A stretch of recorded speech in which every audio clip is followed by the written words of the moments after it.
Welcome back to 50 States, 50 plates, where we explore America one plate at a time. Each week we choose a different state, and then we make a famous regional dish from that state in the comfort of our own kitchen. It's kind of like we get to travel America and taste all the food, but we never have to leave our house. This week we have Pennsylvania, and I'm so stoked to be making this dish.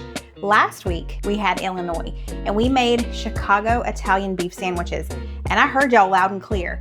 The recipe that I found said you shred the meat, but everyone was saying it's supposed to be thinly sliced.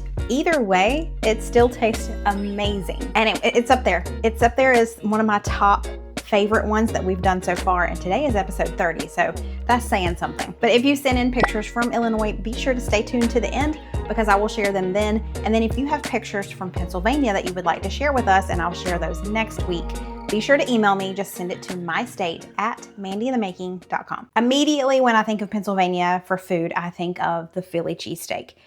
And yes, we definitely could make that, and it probably is the most popular thing from Pennsylvania. However, pretty much every state, everywhere you go, is going to serve some version of a Philly cheesesteak. So I feel like it wasn't unique enough. So I decided to go with a dish from Pennsylvania Dutch heritage. And we are making the Pennsylvania Dutch chicken pot pie. And I love this because it doesn't have peas. A lot of pot pies here in the South, it has peas. I'm not a pea fan, but I don't have to make a crust. I do have to make noodles, but it looks very simple. It's not using yeast. Praise the Lord. But it's a different type of chicken pot pie. It's way different than anything I've ever seen, so I'm stoked to give this one a try. This Dutch chicken pot pie dates back to the 17th and 18th centuries. There was a lot of German-speaking immigrants in the Pennsylvania area, the southeastern Pennsylvania area during that time, and a large portion of these immigrants were Mennonites, Amish, Lutheran, and they brought over their styles of cooking. We call it chicken pot pie, but the original way that they say it is bot boy. I could be saying that wrong, bot boy. Anyway, it literally translates to pot pie. And it just so happens that this version is cooked completely in a pot. It's like the innards of the pie, but it's all in the pot, so you don't have the crust. So for this, we need to boil our chicken for quite some time. So I need to get this large Dutch oven out. And then we need 2 containers of chicken broth / bone broth. I'm using this reduced sodium regular chicken broth, and then I'm also using this chicken bone broth. So let's pour that into our Dutch oven. We also need just a pinch of turmeric in here. So I'm just gonna sprinkle a little bit in. Now the recipe was very specific about getting split chicken breasts. So I've got that. We've got a couple of them here. We're gonna put these in with the chicken broth and let it boil. Now, while we wait on that to come up to temperature, I'm gonna start prepping my surface over here to make the noodles. So I'm guessing you could probably just use egg noodles if you really wanted to, but I'm trying to do this as traditionally as possible. So I need to clean my countertop over here because I'm gonna be rolling out the dough and then cutting it up. So for our noodles, I have 1 tablespoon of unsalted butter. I need to melt this, so I'm gonna do that now. So let's make our dough. I have a 1/4 cup of whole milk here. We need 1 egg, so I'm gonna crack that into this smaller one just to make sure the egg is good. I'm always nervous. So many of y'all have told me horror stories of ruining your dough or whatever because you crack an egg directly into it and it's not good. This one's fine, so let's add our egg to the milk. And then we had that 1 tablespoon of butter that we melted. So let's add that in there. Let's whisk all of that together. Now we need 1 cup of all-purpose flour plus a tablespoon. So I'm just gonna kind of guesstimate how much an extra tablespoon would be. Sure. Then we also need a pinch of salt, so I'm just gonna do, that's plenty. Now let's add our liquid to our flour. And let's just stir it around. Okay, I think that worked. Now let's flour our surface. It's a little sticky. I'm gonna add a little extra flour.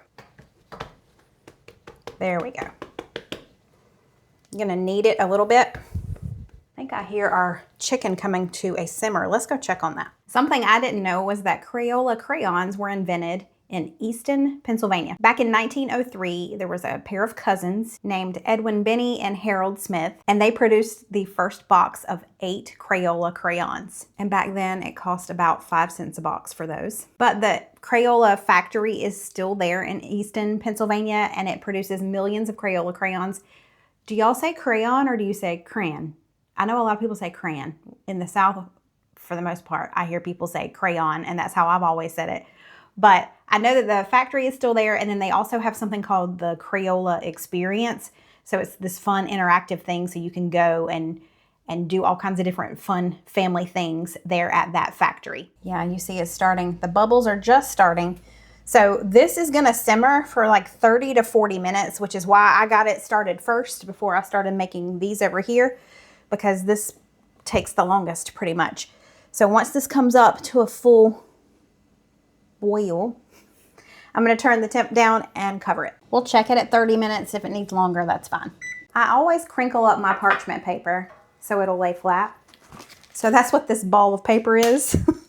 I'll flatten that out in just a second. This man is so excited. He said, I want to knead the dough. I said, well, it says not to overmix, so we're not going to do it anymore.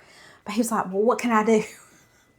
So he's going to roll out our dough. It's got to be out to like a 1/8 of an inch. Like, oh boy. Super thin. Get the ruler.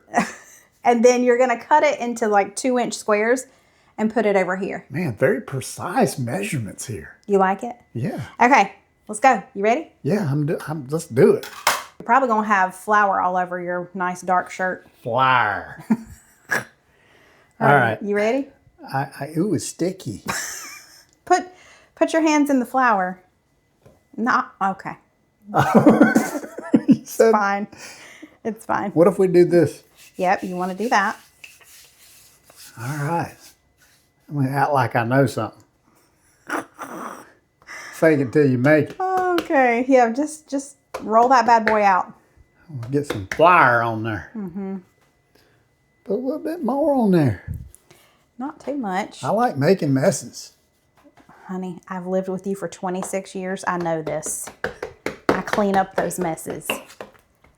Go ahead and a little pre-flatten. Who needs a rolling pin when you can just flatten it out with your hands? Okay. All right.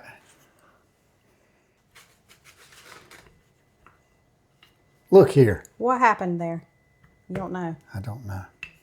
Okay, that's pretty flat. Oh, that's pretty thin. Yeah, I think that's probably about right.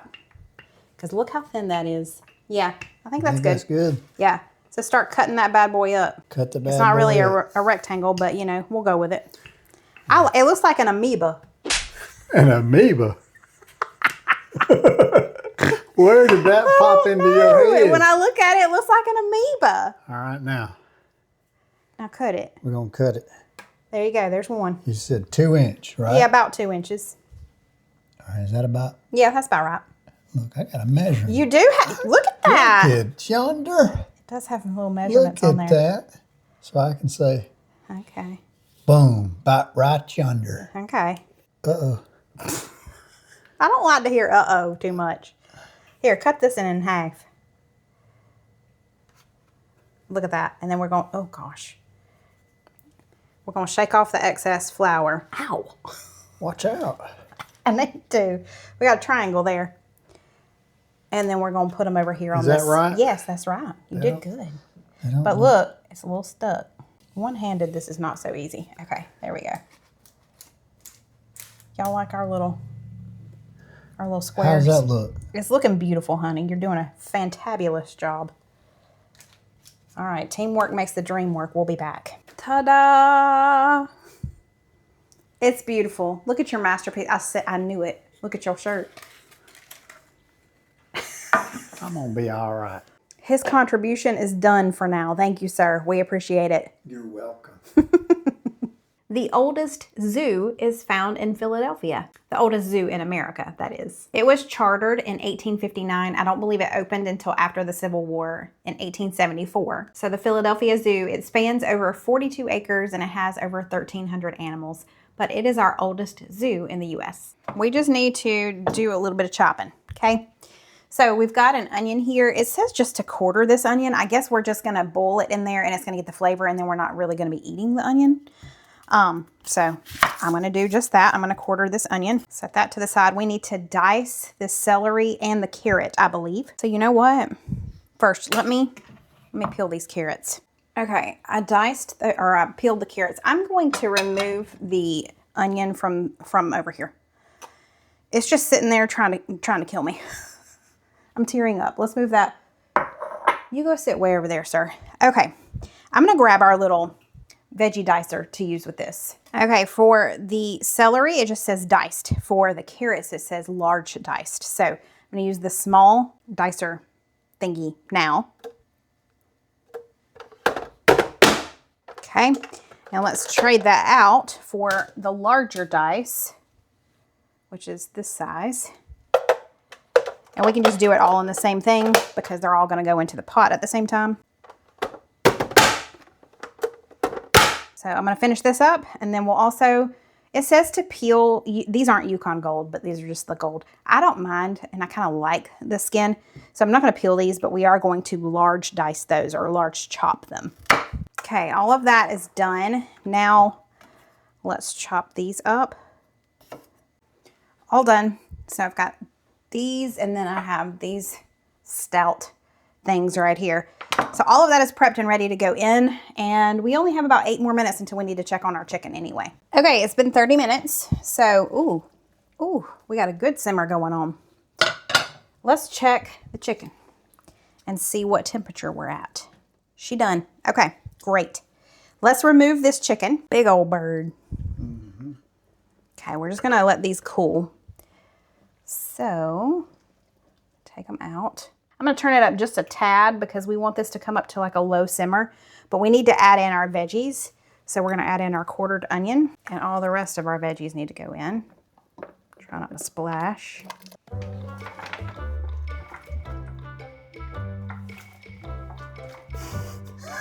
You got to have your mouth just right. Just right.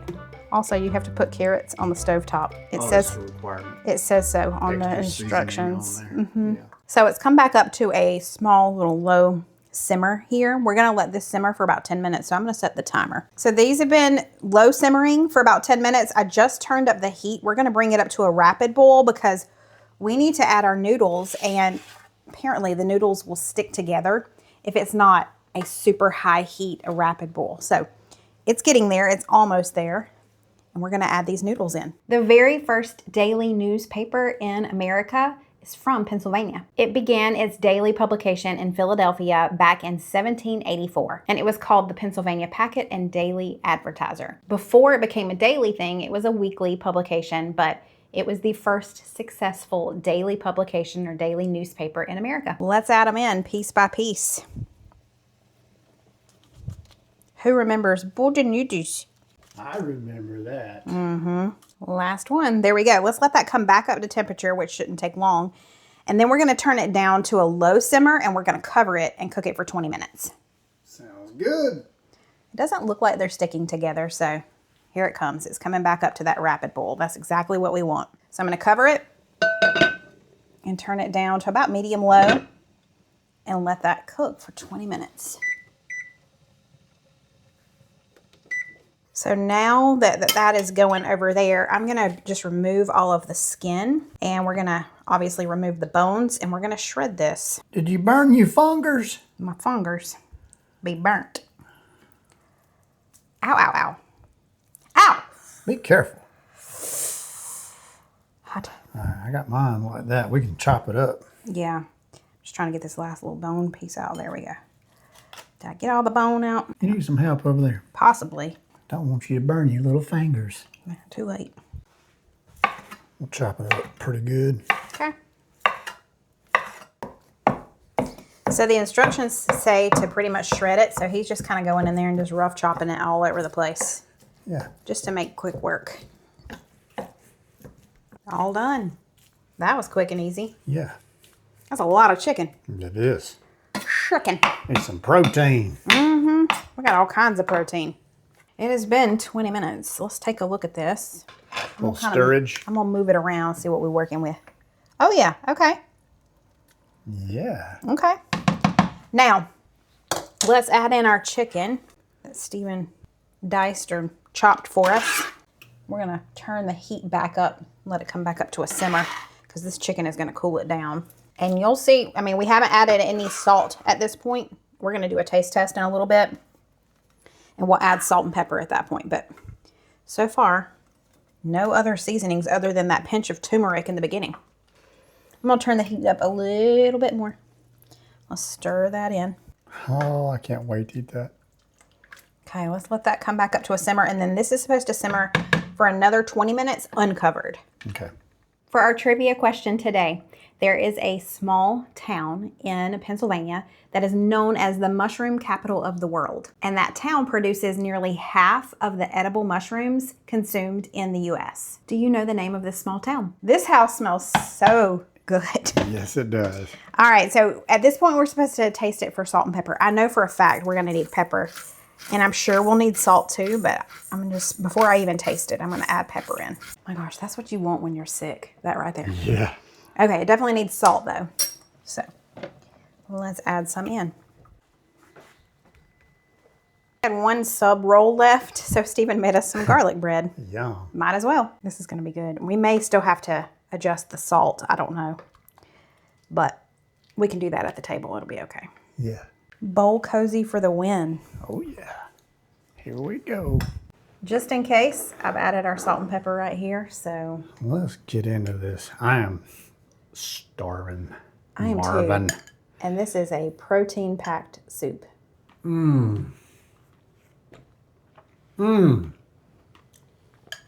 Man, Yeah? that is rich Good. in that chicken flavor. That noodle. You like it? Yes. Good. I mean, it's definitely noodly, but it's got more of a dumpling texture because it's thicker. Yeah. That is really good. How's the salt content? Is it okay? Oh, I did good. Okay. It's fine. Okay, good. It is good. That is delicious. Is I this, mean, flavor packed. is this something you would want when you're sick? Anytime. But yeah, All right. when you're sick, when you need a hug, Oh, it's like a hug. it is. That is super delicious, babe. Yay! The answer to our trivia question, the small town that is known as the mushroom capital of the world is Kennett Square. It's actually a borough in Pennsylvania, and it grows over 500 million pounds of mushrooms annually. Okay, I feel like last week we were talking about 480 million pounds of pumpkins. Okay, pumpkins are big though. Mushrooms are teeny tiny. For them to grow 500 million pounds of mushrooms, that's a lot of mushrooms. I just had a bite of bread. He described these more like a dumpling texture. Don't take my Southern card from me, but I don't like dumplings. I What's wrong with know. you? Chicken and dumplings, like that's a Southern staple. It's the texture for me, so I'm a little worried now that he described it Don't like be that. worried. You're going to love it because it's not like the full, like real gooey Okay, dumpling type of thing. Not at all. I've got some noodle on here, so Let's do it. Let me blow this off. You're going to like it. Isn't it delicious? Okay, I like that noodle. It's not too dumpling-ish. It's not too thick, right? No, it's not. Yeah. I'm not crazy about dumplings, but that I like. Yeah. Oh man, the heartiness of this. I will say this makes me think of chicken noodle soup more than I think of Yes. a chicken pot pie, Yeah. for sure. Yeah. Same here. Yep. But it's delicious. Yeah, that is really good. Very hearty too. Rich in flavor. Very good, sweetheart. Thank you, Sweet Pea.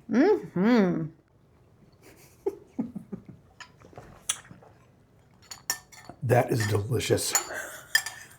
I mean, you're talking about rich in flavor. There is no shortage of flavor in that. No.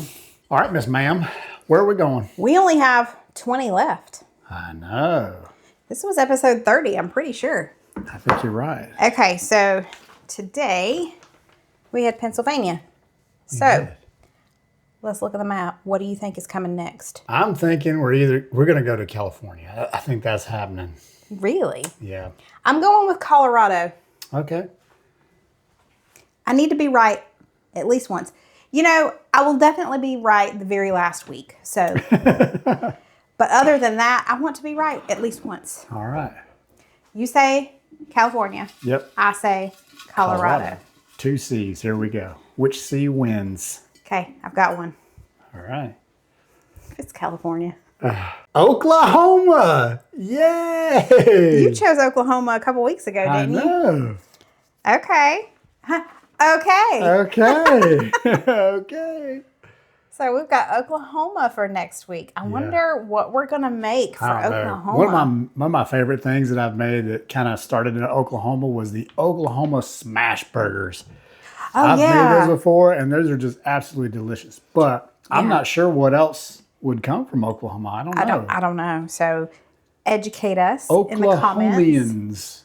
Oklahomians. They're my homies. You have to let us know. What do we need to make for Oklahoma? All right, let's go color it in. All right, I did not forget. Let's go look at your pictures from Illinois.